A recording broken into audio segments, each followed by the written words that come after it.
충남 부여에 2010년 조성된 백제 문화단지. 너른 마당 한편에 옛 건물이 우뚝 서 있습니다. 백제 사비 도읍 시대의 궁궐을 재현한 것인데요. 천정전이라는 이름을 붙인 이 정전은 그 규모가 조선시대 어느 궁궐 정전에도 뒤지지 않습니다. 사비궁 옆으로는 왕실 사찰이 있습니다. 백제 사비 시대 능사를 재현했는데요. 이 중 38m 높이의 5층 목탑이 단연 눈길을 끕니다. 물론 문화재로서 가치는 없지만 1400년 전 백제 목탑의 위용이 어느 정도였는지 보여줍니다.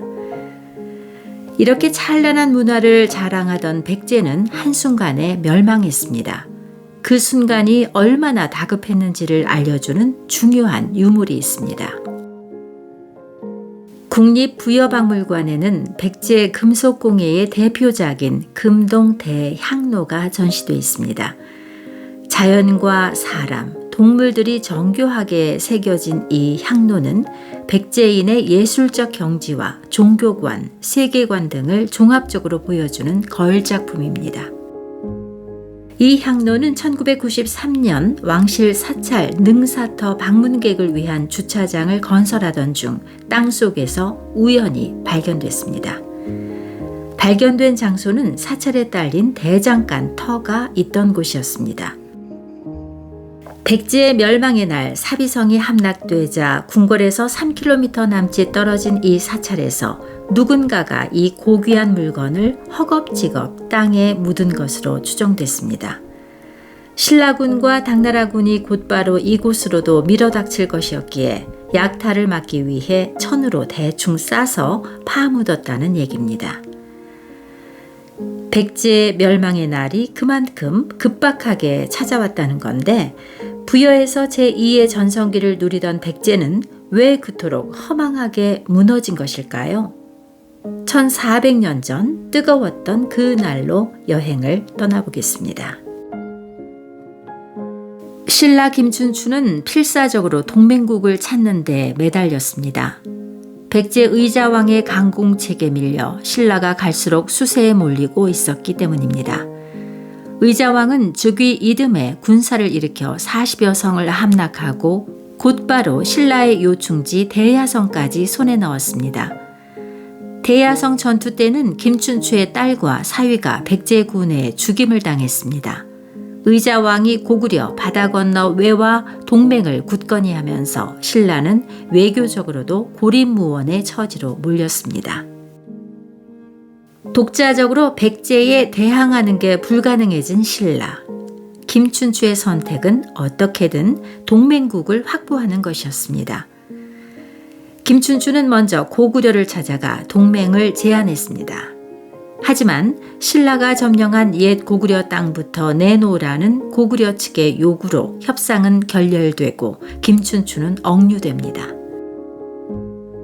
가까스로 목숨을 구한 김춘추는 이듬해 당나라를 찾아갔습니다. 하지만 군사동맹은 거부당하고 빈손으로 귀국해야 했습니다. 김춘추는 이번에는 옛 일본, 즉 외를 찾아갔습니다. 외는 전통적으로 백제의 동맹국이었는데 어떻게든 틈을 비집고 들어가 보려고 한 것이었습니다. 그러나 다시 한번 실패. 김춘추의 외교적 노력은 이렇게 무의에 그치는 듯 했습니다. 그런데 중대한 상황 변화가 일어났습니다. 당태종이 고구려를 대규모로 침공했다가 완패한 것입니다. 당나라 혼자 힘으로는 고구려를 굴복시킬 수 없다는 사실이 확인된 것입니다. 김춘추는 기회를 놓치지 않고 다시 당나라를 찾아갔습니다. 그리고 신라와 협공해 고구려를 치면 승산이 있다. 고구려에 앞서 백제부터 함께 공격하자고 제안했습니다. 당태종은 마침내 이 제안을 받아들였습니다. 한반도 정세를 송두리째 바꿔놓은 신라와 당나라 간 군사 동맹이 탄생한 것입니다. 당태종이 죽고 고종이 즉위한 후에도 군사 동맹을 유지하기 위한 신라의 노력은 계속됐습니다. 훗날 문무왕이 되는 김춘추의 장남 김범민을 당의 파견에 머물게 하고 신라 독자 연호를 버리고 당의 연호를 사용했습니다. 나당 동맹의 주역 김춘추가 신라 국왕에 오르고 두 나라는 약 6년간의 준비를 거쳐 마침내 백제 정벌에 나섭니다. 이 즈음 백제는 의자왕의 리더십이 약화되면서 국가 기강이 크게 해이해져 있었습니다. 당나라에서는 소정방을 필두로 13만 병력을, 신라에서는 태종 무열왕 김춘추와 김유신을 주축으로 5만 병력을 출동시켰습니다. 당나라 대군이 기착한 서해 덕물도, 오늘날 덕적도에 신라 태자가 가서 양국 합동 군사작전 계획을 세웠습니다. 당나라군은 서해에서 금강을 거슬러 올라가고 신라군은 육로로 진격해 사비성을 협공하기로 했습니다. 그러나 급보를 접한 백제 조정은 상황을 명확하게 파악하지 못하고 천금 같은 시간을 낭비합니다. 나당군의 목표가 백제가 아니라 고구려일 것이라고 오판하는가 하면 적군을 사비성에서 먼 곳에서 저지해야 하는가 아니면 가까이 왔을 때 막아야 하는가 등등 기초적인 방어 전략에서 혼선을 일으켰습니다. 충신 성충과 흥수가 기벌포와 탄현 두 곳에서 적을 봉쇄해야 한다고 했지만 사분오열된 조정은 의견을 모으지 못했습니다.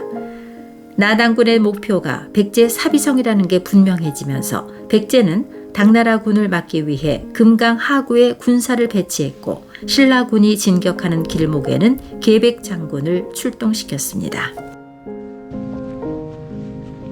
계백장군이 5천 결사대를 이끌고 김유신의 신라 5만 대군과 맞선 곳이 황산벌, 오늘날의 충남 논산 지역입니다.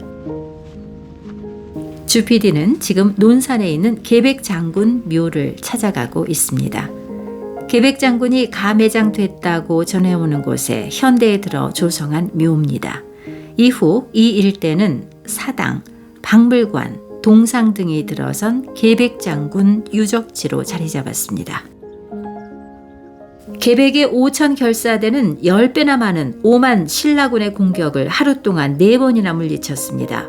하지만 신라 화랑 반굴과 관창의 활약으로 결국 백제군은 전멸하고 계백장군 역시 전사합니다. 논산에서 사비도성까지는 불과 30km. 신라군은 이제 거칠 것 없이 사비로 쳐들어갔습니다. 서해에서 금강으로 들어선 소정방의 당나라군 역시 백제군을 연파하고 사비성을 포위했습니다. 사태가 급박하게 돌아가자 의자왕은 신하를 당나라 군영에 보내 용서를 빌고 음식을 바치며 철수를 요청했지만 받아들여지지 않았습니다. 의자왕은 황급히 웅진, 지금의 공주 공산성으로 피신했습니다. 웅진은 한강 유역을 잃고 남쪽으로 내려온 백제가 60여 년간 도읍으로 삼았던 곳입니다. 평지에 있는 사비와 달리 방어에 적합한 천혜의 조건을 갖추고 있습니다. 의자왕이 웅진성으로 피신하자 사비성에 남은 왕자 부여 태가 왕을 자칭하고 결사항전을 천명했습니다. 그러나 태자 부여 융과 관리들이 사비성 문을 열고 나가 항복하면서 결국 백제 왕도 사비는 나당 군사들 손에 들어갑니다. 이때 백제 태자가 부여융이었는지 혹은 다른 아들 부여효였는지는 기록이 엇갈리고 학자들 간에도 이견이 있습니다. 웅진성에 피신한 의자왕은 뜻밖에도 불과 닷새 만에 항복합니다. 그런데 웅진성 방어 책임자였던 예식진이라는 장수가 왕을 사로잡아 적군에게 바쳤다는 의견이 유력하게 제기됩니다. 웅진성이 적군에게 포위되지도 않은 상황에서 전투 한 차례 없이 너무도 무력하게 포기한 정황으로 보나 예식진이 왕을 데리고 항복했다는 기록으로 보나 반역이 있었다는 것입니다. 백제 멸망 직후부터 부흥운동이 거세게 일어나 신라군과 당나라군을 몰아붙이고 백제 영토 대부분을 회복한 걸 보면은 만일 의자왕이 웅진성에서 농성전을 펼쳤더라면 이후의 사태가 다르게 전개됐을 수도 있지 않았을까 하는 생각이 듭니다. 점령군에 대한 백제 부흥군의 기습 공격이 이어지는 어수선한 분위기 속에서 의자왕과 왕족, 고위 귀족, 백성 등 12,000여 명은 당나라 장안으로 압송돼 갔습니다. 의자왕은 곧 사망해 중국의 망국 군주들이 매장된 북망산에서 마지막 안식처를 찾았습니다. 온조왕이 한강 유역에 소국 백제를 세운 후 약 700년 동안 찬란한 문명의 꽃을 피운 백제는 이렇게 역사 속으로 사라졌습니다. 하지만 무너진 백제를 다시 세우려는 우리 역사 최초의 국권 회복 운동 드라마가 펼쳐졌으니 그 이야기는 다음 영상에서 소개해 드리겠습니다. 지금까지 주PD의 역사 여행이었습니다. 고맙습니다.